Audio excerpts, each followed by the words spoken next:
दुनिया भर के करोड़ों फैंस के लिए एक बहुत बड़ी इंस्पिरेशन है और ये बंदा भी अपने फैंस के लिए अपनी रिस्पॉन्सिबिलिटी को बहुत अच्छे से निभाता है। कैसे?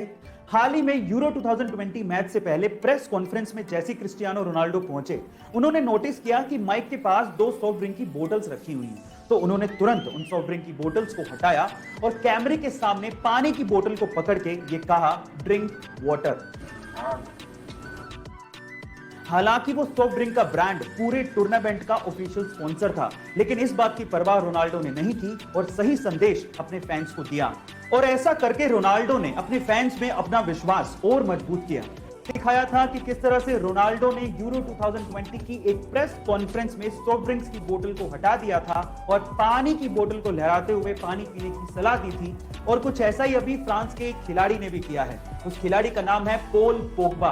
गाइस, पॉल पोग्बा जब प्रेस कॉन्फ्रेंस के लिए पहुंचे तो उन्होंने अपने सामने रखी एक हेनिकेन बियर की बोतल को हटाया और चुपके से उसे जमीन पे नीचे रख दिया। गाइस, ऐसा करके उन्होंने एक और एग्जांपल सेट किया है कि हमें क्या पीना चाहिए और क्या नहीं।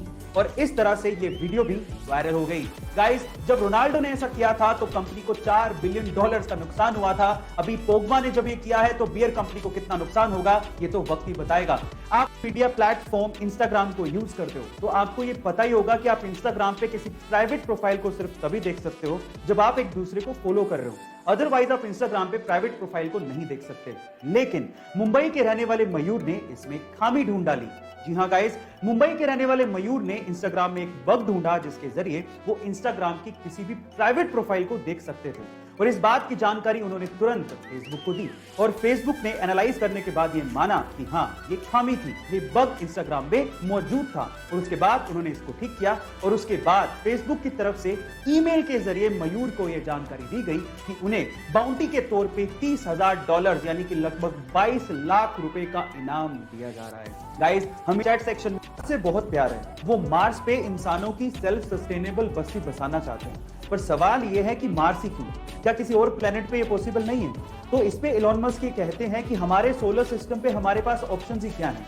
मरकरी सन के बहुत पास है जिस पे बहुत ज्यादा गर्मी पड़ती है जो हम सहन नहीं कर सकते। वीनस जिस पे एसिड की बारिश होती है। जुपिटर एंड सैटर्न जो कि गैसेस प्लेनेट है, अगर खड़े होंगे तो जमीन ही धस जाएगी। हाँ, सैटर्न के मून टाइटन पे पॉसिबिलिटी है, लेकिन वो हमसे बहुत दूर है। अर्थ का मून, इस पे वायुमंडल ही नहीं है। तो ले देके हमारे पास सबसे अच्छा ऑप्शन मार्स ही है। गाइस, इसीलिए एलोन मस्क मार्स पे इंसानों की बस्ती बसाना चाहते हैं। आपको ये फैक्ट जानने की, जब पंकज त्रिपाठी थिएटर के साथ साथ एक होटल में काम भी किया करते थे ताकि उनका खर्चा निकल सके। उसी होटल में सत्ता मूवी के सिलसिले में मनोज वाजपेयी जी एक दिन के लिए रुकने आए, लेकिन जब वो होटल से निकले तो वो अपनी चप्पल रूम में ही भूल गए। वो चप्पल पंकज त्रिपाठी जी ने अपने पास ही रख ली। जब कुछ सालों बाद पंकज त्रिपाठी जी भी सफल हो गए और जब वो मनोज वाजपेयी जी से मिले तो उन्होंने इस इंसिडेंट के बारे में मनोज वाजपेयी जी को बताया और कहा कि उनकी चप्पल उन्होंने रख ली थी। तब मनोज जी ने कहा कि तुमने क्यों रख ली थी? तो पंकज जी ने जो जवाब दिया वो आप लोगों को सुनना चाहिए। पंकज जी ने कहा कि वो मेरे लिए राम की पादुकाएं थी। इतना ज्यादा रिस्पेक्ट वो मनोज वाजपेयी जी को करते हैं।